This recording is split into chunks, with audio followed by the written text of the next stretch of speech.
Hello my dear students, आप लोग कैसा उम्मीद करते हैं बहुत अच्छे होंगे और पढ़ाई एकदम जी जान लगा रहे होंगे ताकि जो है हर हाल में आईआईटी और नीट में अच्छा रैंक आ सके।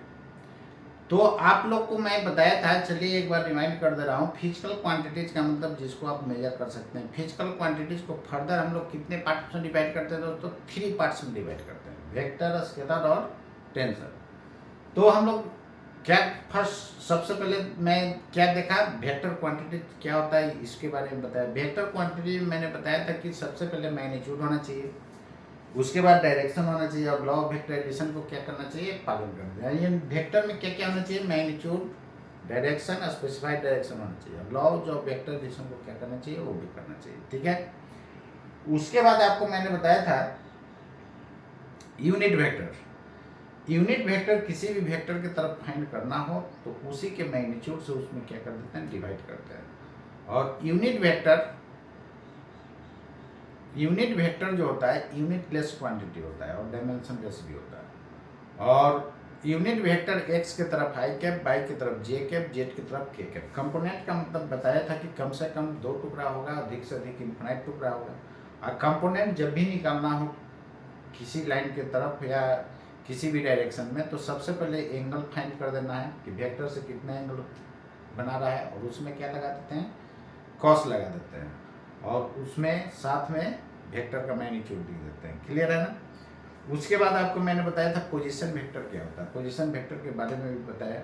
और पोजीशन वेक्टर में एक बात क्लियर हो गया था कि मैग्नीट्यूड जब भी वेक्टर का फाइंड करना होता है तो सबसे पहले अंडर रूट लगा दीजिए और एक्स के कोफिशिएंट का स्क्वायर प्लस जे के कोफिशिएंट का स्क्वायर, यही बताए थे ना।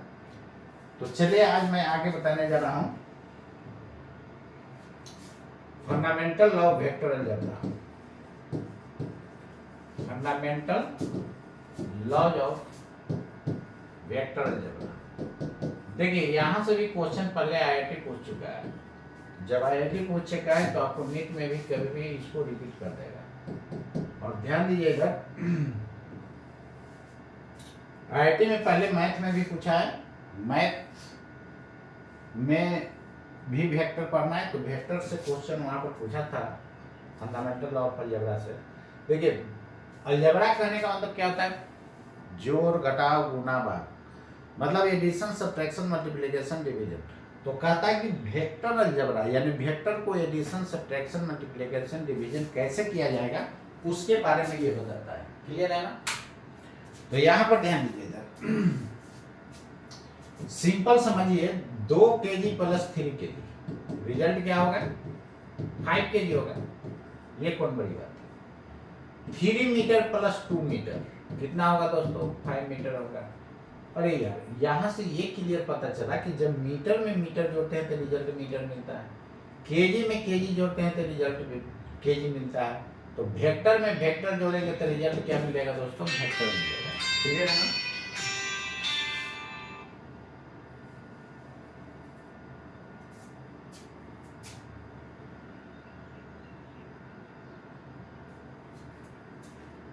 तो वेक्टर में वेक्टर जोड़िएगा तो रिजल्ट क्या मिलेगा, वेक्टर मिलेगा। क्लियर है? और वेक्टर में वेक्टर घटाइएगा तो रिजल्ट भी वेक्टर मिलेगा।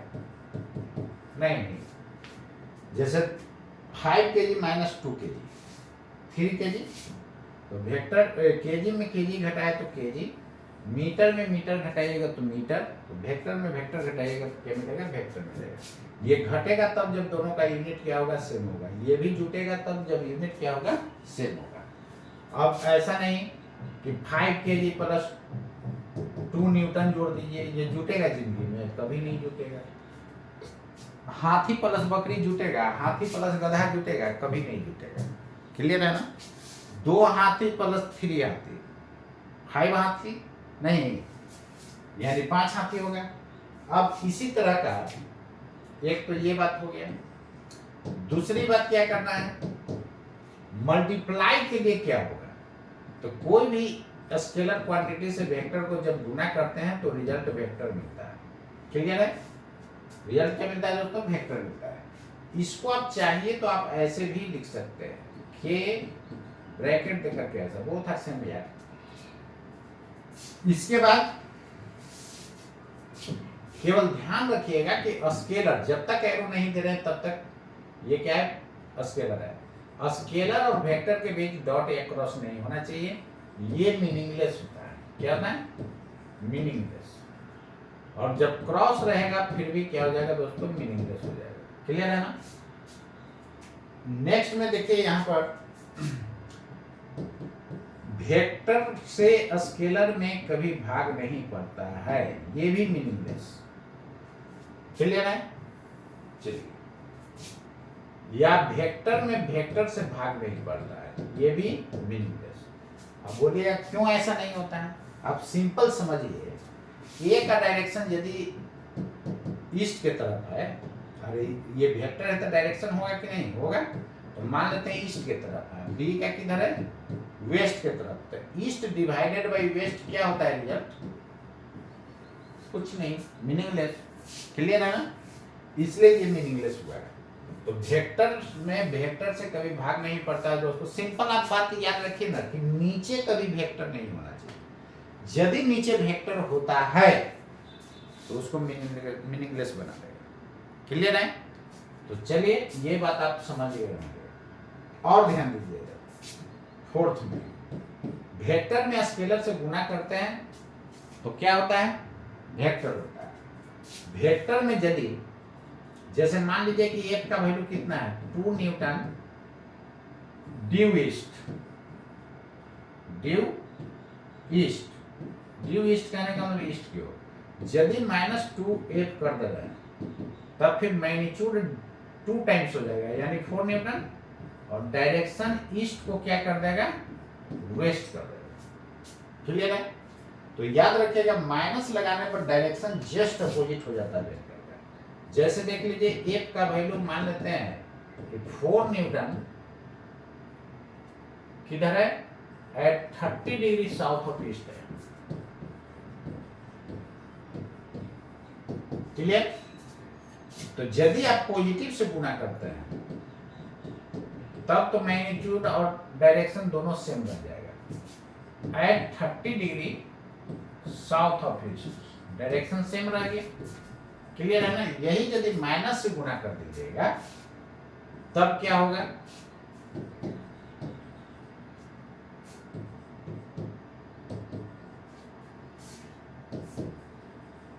देन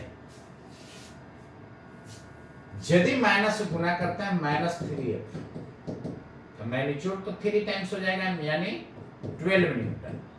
और ध्यान दीजिएगा इधर ईस्ट है, ईस्ट के उल्टा वेस्ट है, इधर नॉर्थ है, इधर साउथ है।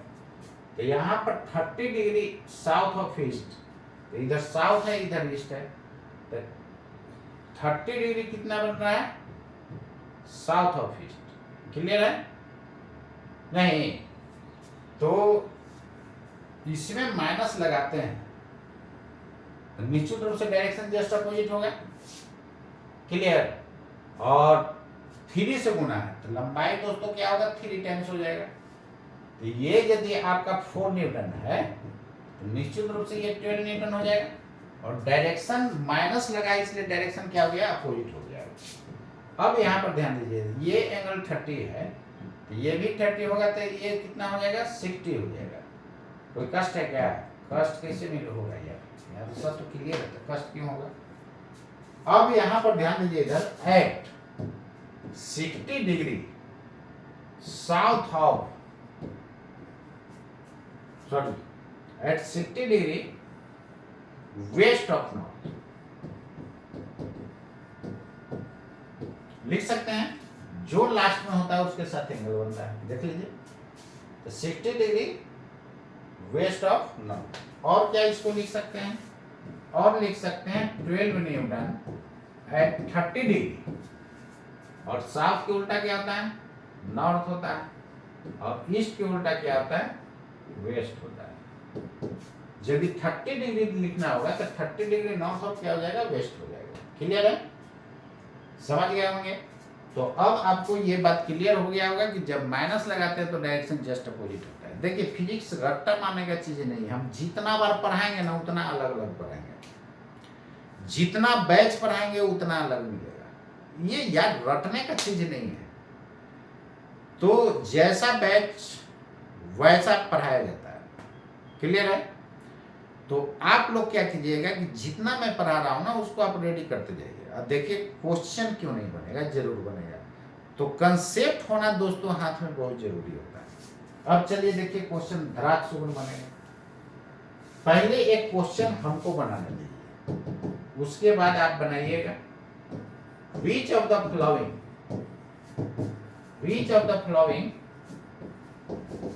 is are correct। इसका मतलब is are मीनिंगफुल लिख रहा हूं, मतलब एक भी मीनिंगफुल हो सकता है, दो भी हो सकता है और ऑल भी हो सकता है। ए में U dot V dot W, B में U cross V dot W, C में V dot W cross U, D में U V W, which is correct, which is meaningful। देखिए ये आईआईटी का पहले क्वेश्चन पूछा हुआ है, वो भी मैथ में पूछा गया है। तो आपको कभी भी ये डाल सकता है क्वेश्चन इस टाइप का। कहता है which of the following is are meaningful. Meaningful क्या कहते हैं अभी मैं, कि जब भी वेक्टर और स्केलर के बीच दोस्तों यदि गुना होता है तो या तो वेक्टर होगा या तो जब भी वेक्टर और स्केलर के बीच गुना करते हैं तो डॉट या क्रॉस बीच में नहीं होना चाहिए। क्या हो जाता है? मीनिंगलेस। और वेक्टर में स्केलर से गुना करते हैं तो क्या हो जाता है? वेक्टर हो जाता है। सबसे पहले ब्रैकेट वाला का काम हम लोग करते हैं। तो वेक्टर डॉट वेक्टर क्या हो जाएगा? स्केलर। दो वेक्टर के बीच डॉट हटाए तो स्केलर हो जाता है। क्या हो जाता है? स्केलर हो जाता है। क्लियर है? तो चलिए ना यहाँ पर दिखा दे रहा है। वेक्टर को वेक्टर से गुना कर सकते हैं, लेकिन जब वेक्टर वेक्टर गुना होता है तो या तो स्केलर आएगा या तो वेक्टर आएगा। स्केलर कब आएगा दोस्तों? जब डॉट होगा। वेक्टर कब आएगा? जब क्रॉस होगा। ये बात याद रखना। तो वेक्टर से स्केलर में गुना होता है तो क्या मिलता है? वेक्टर मिलता है। वेक्टर वेक्टर से गुना होता है तो डॉट रहेगा तो स्केलर, क्रॉस रहेगा तो वेक्टर। और वेक्टर स्केलर से जब गुना होता है तो बीच में डॉट या क्रॉस नहीं होना चाहिए। यदि डॉट क्रॉस है तो मीनिंगलेस होगा। क्लियर है? और नीचे कभी वेक्टर नहीं होना चाहिए। नीचे बोला जाए मतलब डिनोमिनेटर में। जैसे देखिए सबसे पहले ब्रैकेट का काम करते हैं। तो ब्रैकेट का कीजिएगा, वेक्टर डॉट वेक्टर क्या हो गया? स्केलर। ये है वेक्टर। वेक्टर और स्केलर के बीच डॉट क्रॉस नहीं होना चाहिए, मीनिंगलेस हो गया। वेक्टर क्रॉस वेक्टर, ये वेक्टर हो गया और ये भी वेक्टर हो गया। वेक्टर और वेक्टर के बीच डॉट तो होता ही है। तो वेक्टर वेक्टर के बीच डॉट होता है तो क्या मिल जाता है? स्केलर। यार स्केलर अब क्यों बोल रहे हैं? जब रिजल्ट मिल रहा है तभी ना स्केलर बोल रहे हैं। इसके बाद इसमें आ जाए वेक्टर डॉट वेक्टर स्केलर, ये वेक्टर वेक्टर और स्केलर के बीच क्रॉस या डॉट नहीं होना चाहिए। Vector dot vector scalar, scalar और वेक्टर के बीच डॉट या क्रॉस नहीं है यार, तो रहता तो मीनिंगलेस हो जाता है। नहीं है तो क्या हो जाएगा? वेक्टर। क्योंकि वेक्टर में स्केलर से गुना होता है तो रिजल्ट क्या मिलता है? वेक्टर मिलता है। तो वेक्टर डॉट वेक्टर पहले ब्रैकेट वाला काम करते हैं। तो ये स्केलर हो गया। स्केलर वेक्टर के बीच डॉट क्रॉस नहीं है दोस्तों, ये क्या हो जाएगा? मीनिंगफुल हो जाएगा। वेक्टर रिजल्ट मिलेगा। क्लियर है? इसी टाइप का यदि ऐसा क्वेश्चन है, which of the following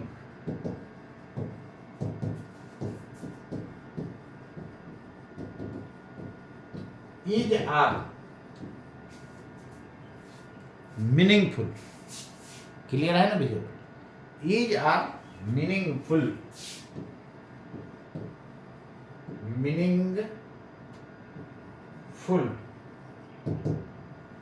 is are meaningful। ये रहा। चलिए अब इस क्वेश्चन को देखिए। ये में देखिए U dot V dot W by P vector plus Q vector का मॉडुलस बी में A1 cross A2 cross and so on cross AN या समथिंग कुछ और मान लीजिए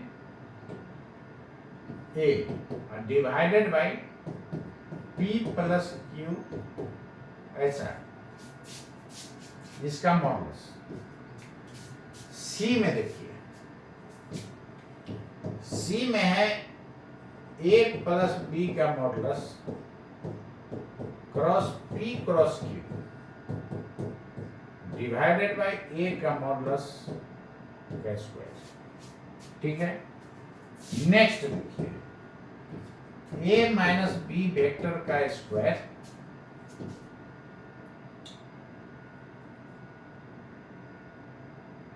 dot P plus Q to the power 4 divided by A plus L का power 3।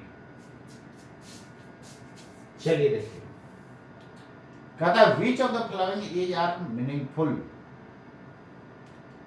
ध्यान दीजिए दोस्तों, ये वेक्टर और वेक्टर क्या होगा, स्केलर। स्केलर और वेक्टर के बीच डॉट क्रॉस दिया हुआ है तो मीनिंगलेस हो जाएगा, नीचे चेक करने का जरूरत नहीं है। यहाँ पर आ जाइए, वेक्टर वेक्टर वेक्टर सब क्रॉस है तो वेक्टर होगा, और ये भी वेक्टर क्रॉस है तो ऊपर पूरा वेक्टर, और नीचे वेक्टर प्लस वेक्टर का मॉड है। मॉड देने पर क्या होता है, डायरेक्शन हट जाता है। जब डायरेक्शन नहीं है तो वेक्टर नहीं होगा, वेक्टर नहीं है तो क्या हो जाता है, स्केलर हो जाता है।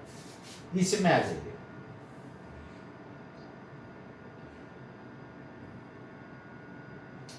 A plus B cross P cross Q। A plus B का मॉडुलस है तो ये स्केलर, और ये वेक्टर वेक्टर स्केलर के बीच क्रॉस है, मीनिंगलेस। यहाँ पर आ जाइए, vector minus vector power even power है, इवन पावर स्केलर होता है तो ये स्केलर, और ये भी तो स्केलर है, इवन पावर है तो स्केलर डॉट स्केलर तो हो ही सकता है। और नीचे क्या है, ऑड पावर है तो वेक्टर हो गया, नीचे कभी वेक्टर नहीं होना चाहिए तो वो क्या हो गया, मीनिंगलेस। तो मीनिंगफुल में आपको कौन आया, ये आया, ये आया, ये कहां से, ये तो मीनिंगलेस में हो गया जी। क्लियर है, इसमें ये मीनिंगफुल आया, इसमें ये स्केलर है, ये वेक्टर है, बीच में क्रॉस नहीं होना चाहिए, ये नीचे वेक्टर है, ये नहीं होगा। केवल B option, only B is the correct option, only B is the correct option. Clear है ना। चलिए इसके बाद देखिए नेक्स्ट, कुछ पॉइंट आप नोट कर लीजिए। कभी कभी इसमें मीनिंगलेस पूछता है, तो मीनिंगलेस होता है तो कौन सही हो जाता है, ए सी डी हो जाता है। वेक्टर का even power, even positive power, केवल इवन पावर लिखे ना, इवन में सब इवन पावर, पॉजिटिव नेगेटिव सब क्या दे देगा, स्केलर। क्लियर, वेक्टर का और पॉजिटिव पावर और पॉजिटिव पावर, या लिख सकते हैं पॉजिटिव और पावर, बात सेम चीज है, पॉजिटिव और पावर। जब पॉजिटिव और पावर होगा तो ये क्या हो जाता है, वेक्टर हो जाता है। आपके दिमाग में चल रहा होगा कि निगेटिव और पावर रहेगा तब कैसा होगा। चलिए देखते हैं, जैसे निगेटिव और पावर यदि रहता है तो ये हो जाएगा 1/a टू द पावर 3, और 1/a टू द पावर क्या हो जाएगा, 3 वेक्टर हो जाएगा। नीचे कभी वेक्टर दोस्तों नहीं होना चाहिए, ये क्या हो जाता है, मीनिंगलेस हो जाता है। मीनिंगलेस है मतलब अर्थहीन, इसका कोई अर्थ है ही नहीं तो लिखेंगे क्यों। क्लियर, तो आप इसीलिए मैं पॉजिटिव और पावर लिख रहा हूं। क्लियर है, तो यदि पॉजिटिव और पावर है तो वेक्टर होगा, और इसमें तो मीनिंगलेस हो गया तो रिजल्ट मिलेगा ही नहीं। क्लियर, चलिए तो वही अभी पीछे मैंने बताया था कि इवन पावर रहेगा तो हमेशा क्या होता है, स्केलर होता है। क्यों ऐसा हो जाता है, इसको देखिए, A डॉट A क्या हो जाएगा, डॉट प्रोडक्ट का फॉर्मूला अभी मैंने देखा था कि डॉट प्रोडक्ट का फॉर्मूला जो होता है ए डॉट बी, याद रखिएगा, इसका मैग्नीट्यूड ए, इसका मैग्नीट्यूड बी, या दोनों के बीच का एंगल क्या लगाते हैं, कॉस। क्लियर? अब देखिए दोनों यदि ए डॉट ए रहेगा तो इसका मैग्नीट्यूड ए, इसका मैग्नीट्यूड ए, या दोनों के बीच का एंगल 0, क्योंकि ए के तरफ, तो दोनों के बीच का एंगल 0 होगा तो ए स्क्वायर हो जाएगा। इसको स्टाइल में ऐसे भी लिख सकते हैं, मोड़ देने पर एरो क्या जाता है, रिमूव हो जाता है। इसको आप ऐसे लिख सकते थे कि नहीं, बोलिए। क्लियर? इसलिए दोस्तों मैं बोला कि इवन यदि पावर होता है तो ये मॉड क्या होता है, वेक्टर का ऑलवेज स्केलर होता है। नहीं, ये क्या हो गया, स्केलर। इसी तरह फोर्थ पावर होगा, तो फोर्थ पावर को ऐसे लिख सकते हैं, a टू द पावर 4। इसको क्या लिखेंगे, a square dot, sorry, a square को अभी नहीं इतना लिखे हम लोग, a स्क्वायर, इसका होल स्क्वायर, तो a to the power 4। Clear? ये रहा आपका स्केलर, मतलब कि वेक्टर का इवन पावर होगा तो हर हाल में क्या देगा दोस्तों, स्केलर रहेगा। क्लियर? चलिए अब हम लोग नेक्स्ट पर चलते हैं। नेक्स्ट टॉपिक है पोजीशन वेक्टर। ये पहले भी देखे थे, ऑफ ए पॉइंट। पहले क्या देखे थे, एक प्लेन में लाई करता था, लेकिन ये पॉइंट कहां पर लाई कर रहा है, इन स्पेस। स्पेस में लाई करेगा तो क्या होगा, स्पेस कहने का मतलब दोस्तों क्या होगा कि x बाई जेड तीनों कोऑर्डिनेट होगा, तो यहां पर p x by Z, p x by Z all coordinate. अब यहां पर देखिए,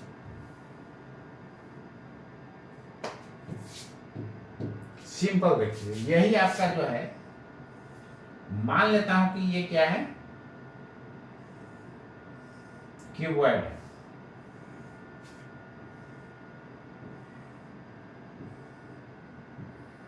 this is X axis and this is Y axis and this is, किसी को आप ले सकते हैं, चलिए ना इसको हम बाई मान लिए, तो ये क्या हो जाएगा, जेड हो जाएगा। केवल राइट हैंड रूल को ओपे करना चाहिए, आई क्रॉस जे के आना चाहिए। अब यहां पर ध्यान दीजिएगा, यही पी पॉइंट है दोस्तों, इसका कोऑर्डिनेट है x बाई जेड। तो P पॉइंट पर जाने के लिए हमको x बाई जेड से क्या करना होगा, होते हुए जाना होगा। तो चलिए P पॉइंट पर जाने के लिए पहले मैं z पर चला गया, उसके बाद x पर चला गया, उसके बाद y पर चला गया। आप ऐसे भी जा सकते थे, पहले y में, उसके बाद x में, उसके बाद z में। आप ऐसे भी जा सकते हैं, यहाँ से ऐसे ऐसे ऐसे, रिजल्ट पर कोई फर्क नहीं पड़ेगा। तो जेड में दोस्तों गए जेड, और एक्स में गए एक्स, बाई में गए बाई। क्लियर? तो रिजल्टेंट देखिए ना, यहाँ पर वेक्टर का रिजल्टेंट में बताया था कि एक वेक्टर के हेड पर दूसरा वेक्टर, दूसरा के हेड पर तीसरा। मेरा वीडियो को आप सीरियल नंबर से जरूर देखिएगा, सीरियल नंबर से आप देखेंगे बहुत मजा आएगा। क्लास जब भी आप कर रहे हैं तो रेगुलर कीजिए और सीरियल नंबर से कीजिए। तो रिजल्टेंट दोस्तों क्या आ जाएगा, फर्स्ट का 10 से लास्ट के हेड तक, यही आपका रिजल्टेंट हो गया। This is position vector. यही पोजीशन वेक्टर फाइंड करने के लिए हमको क्या फाइंड करना है, position vector. Let P B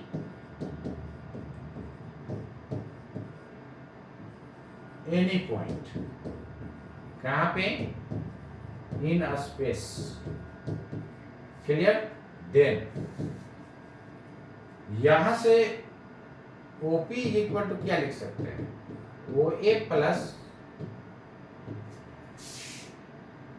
this point is A and this point is B and this point is B, OA plus AB plus BP।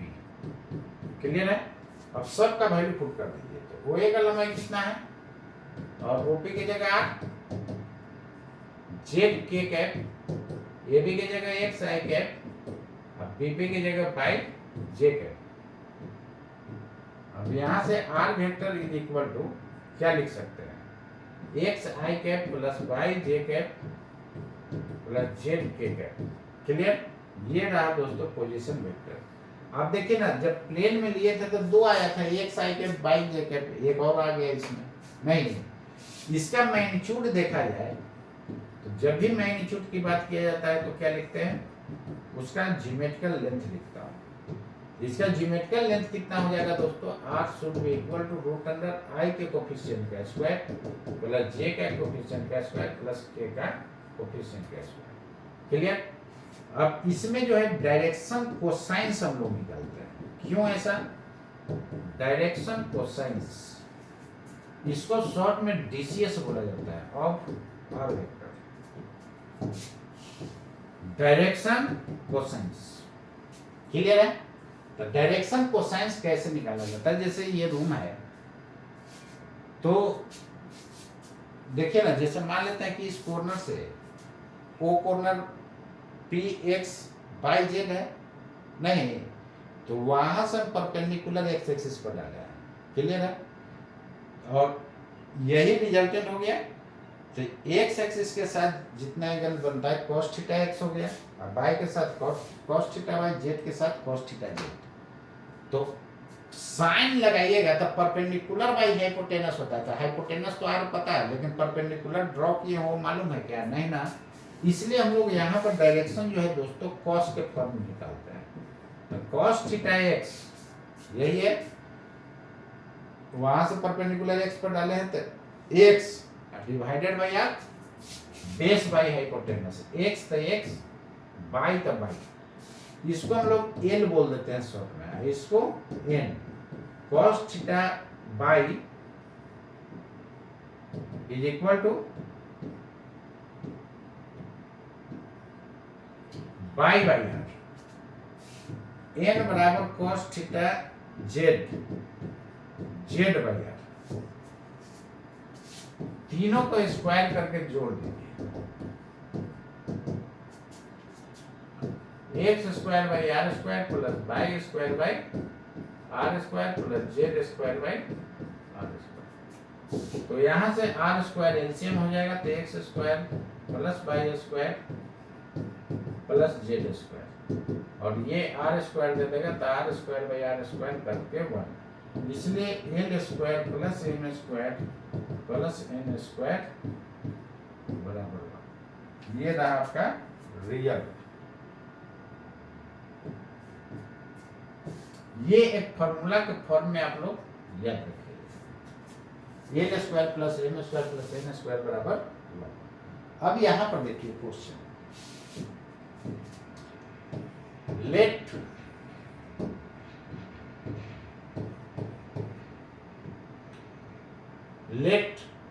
A be the vector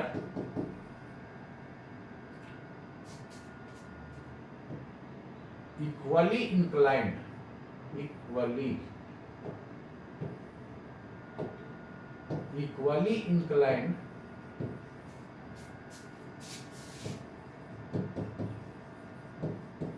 to the axis। Axis का follower from axis होता है। Then find components of a vector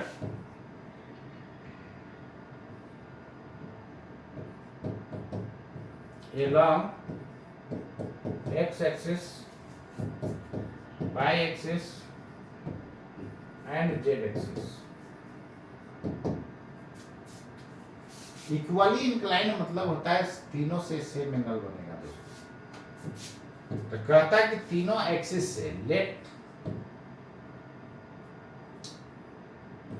theta x बराबर theta Y बराबर theta Z बराबर theta, तीनों से क्या बन रहा है? सेम बन रहा है। क्लियर है ना? अब यहाँ पर ध्यान दीजिएगा, L square plus M square plus N square बराबर 1 है। तो cos square theta plus cos square theta, क्योंकि तीनों तो एंगल सेम है, 3 cos स्क्वायर थीटा बराबर 1। इस टाइप का क्वेश्चन आपको मिला होगा। और यहाँ पर cos theta is equal to 1/√3। ऐसा क्यों? माइनस क्यों नहीं लिए? माइनस इसलिए नहीं लिए दोस्तों कि ये जो है तीनों एक्सिस से इक्वल एंगल तभी बनेगा जब एंगल 90 से क्या होगा? छोटा होगा। जब 90 से छोटा एंगल होता है तो फर्स्ट क्वाड्रेंट में cos का वैल्यू पॉजिटिव, ऑल पॉजिटिव होता है। क्लियर है ना? Theta should be equal to cos inverse 1/√3। This is the value of theta. We have to find component of a vector along x-axis, y-axis and z-axis. What will be the component along x-axis, y-axis and z-axis? I am going to find the component of vector A along x-axis. Component of A vector along x-axis.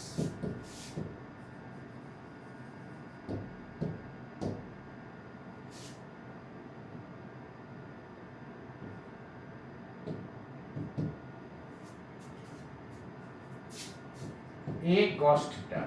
What is the value of cos theta? 1/√3.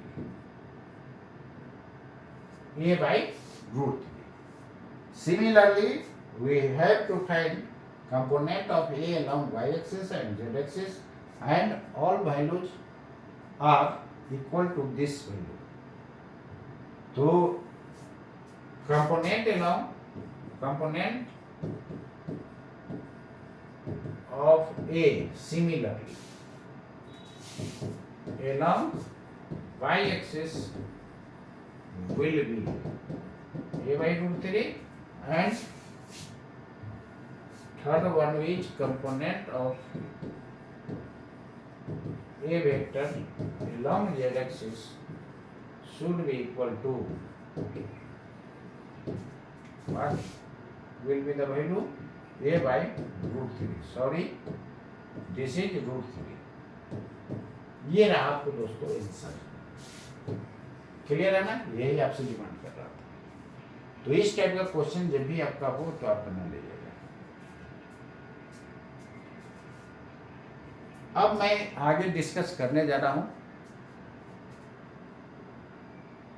Product of two vectors. Resultant of two vector तो मैं बता ही चुका हूं, उसमें मैं question भी आपको बोला था कि कर लीजिएगा और करवाया भी था। चलिए देखिए ना, और क्वेश्चन मैं करवा रहा हूं। जैसे इस टाइप का क्वेश्चन, if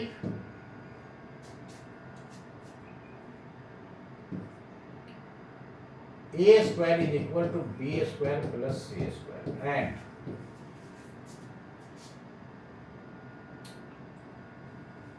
b बराबर c plus a, then find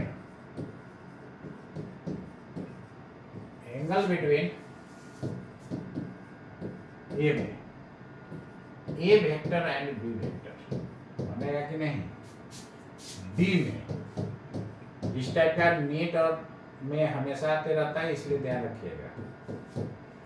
C and A, D में A cap and B cap. Clear? E में 10 A cap and -20 C cap. इसके बाद F में 100 D वेक्टर एंड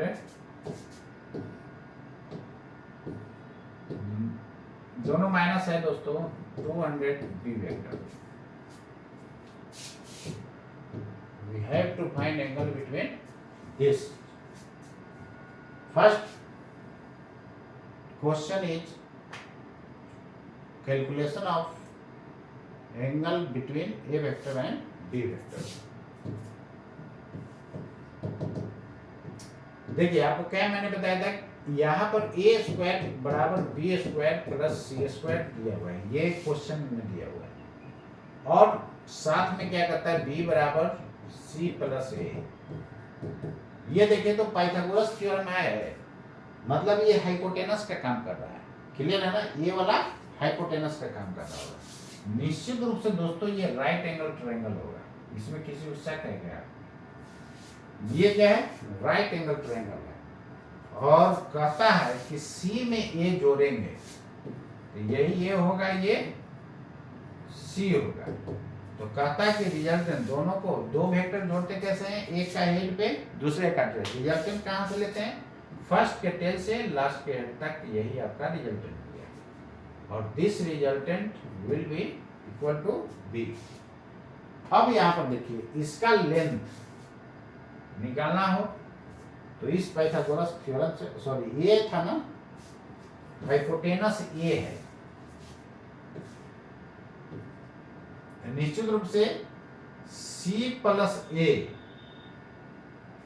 तो ये C हो गया, C plus A is equal to B, valid हो रहा है ना। और ये हो गया हाइपोटेनस। क्लियर है। अब यहां पर ध्यान दीजिएगा, एक और कंडीशन क्वेश्चन में आपको दे दिया है।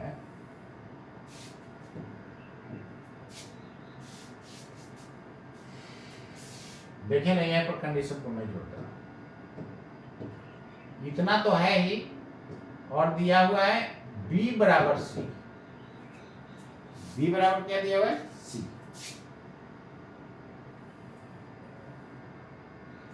a स्क्वायर बराबर b square plus a square, और b बराबर c एंड b बराबर c प्लस a। अब ये दोनों दोस्तों दिया हुआ है, तो जितना ये लंबाई होगा उतना ही ये, तो क्या हो जाएगा, ये 45 डिग्री हो जाएगा, तो ये भी 45 हो जाएगा।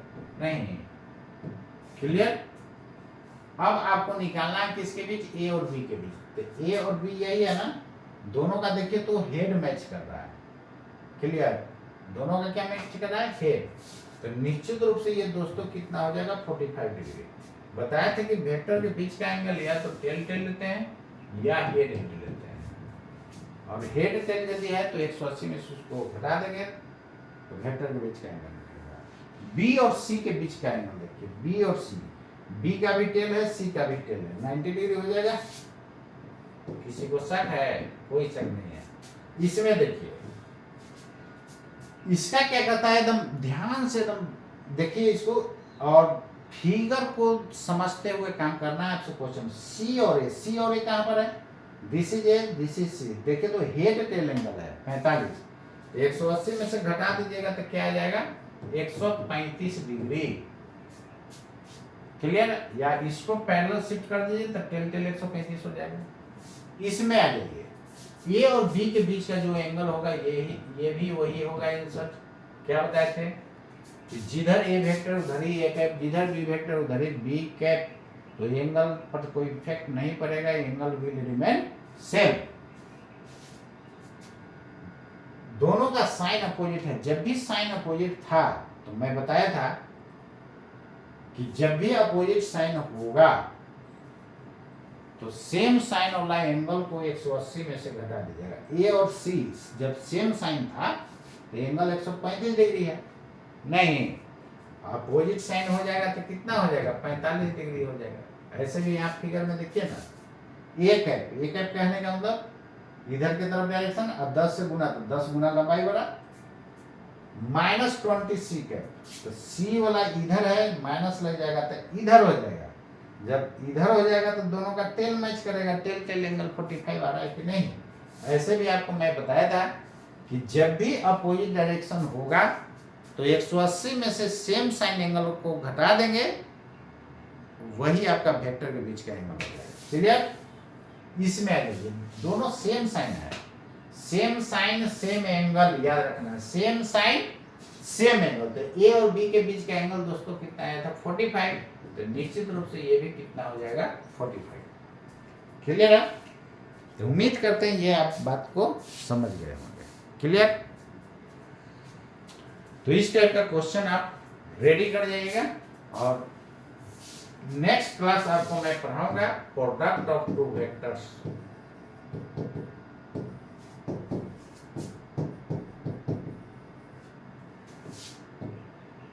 साथ साथ क्वेश्चन बनाते चलिए, आपको मजा आएगा। तो नेक्स्ट क्लास आपको मैं पढ़ाऊंगा प्रोडक्ट ऑफ टू वेक्टर्स। तो आज के लिए इतना ही, आप इसको हर हाल में रेडी कर लीजिएगा। देखिए स्टूडेंट जो होता है ना, गीला मिट्टी होता है। कुम्हार देखे हैं? अरे यार, कुम्हार नहीं चक्का को घुमा करके बर्तन बनाता है, उसको देखिएगा गीला मिट्टी को जैसे करता है ना वैसे एकदम घूम जाता है। उसी तरह जो कोई भी स्टूडेंट जो होता है गीला मिट्टी होता है, उसको जैसे ढालेंगे ना वैसे ढलाएगा। ढालेगा कौन? टीचर साहब ढालेंगे, टीचर साहब। और गार्जियन बेचारे तो कुछ लोग घर में पढ़े लिखे होते हैं, कुछ लोग नहीं होते हैं, तो वो बच्चा को नहीं गाइड कर पाते हैं। खासकर 10th के बाद, 10th तक तो सिलेबस एकदम छोटा है, उसको बच्चा माना जाएगा। तो छोटा सिलेबस है, उसमें घर के गार्जियन लोग पढ़ा लेते हैं।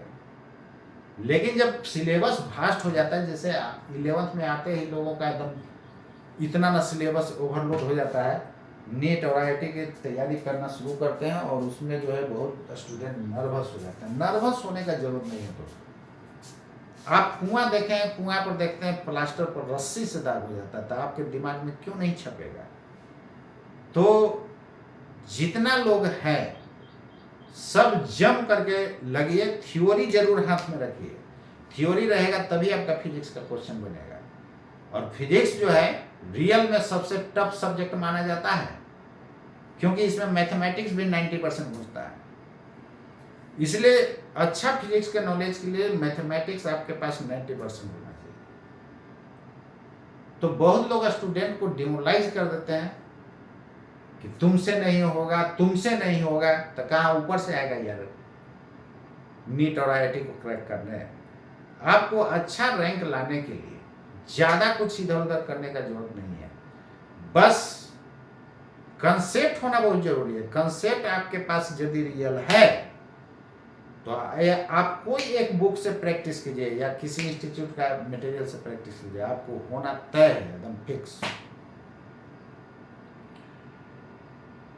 इधर तो देख रहे हैं क्वेश्चन लोग लीक करवा दे रहे हैं, ये बिल्कुल निंदनीय है। इस पे सरकार को एक्शन लेना चाहिए। और उससे क्या होगा कि स्टूडेंट जो है, जो बेचारा अच्छा स्टूडेंट है, वो थोड़ा फ्रस्ट्रेट कर जाएगा। वो इतना पढ़ेगा, टॉप कर रहा है कोई और। तो उम्मीद करते हैं दोस्तों आप मेरे बात से सहमत हैं। तो मिलते हैं नेक्स्ट क्लास, और इसको पूरा मत दीजिए, एकदम इतना पढ़िए, इतना पढ़िए कि एकदम अपना माइंड में छाप डाल दीजिए। छाप डला गया तो समझिए आपका हो गया। तो आज के लिए इतना ही दोस्तों। जय हिंद, जय भारत, नमस्कार।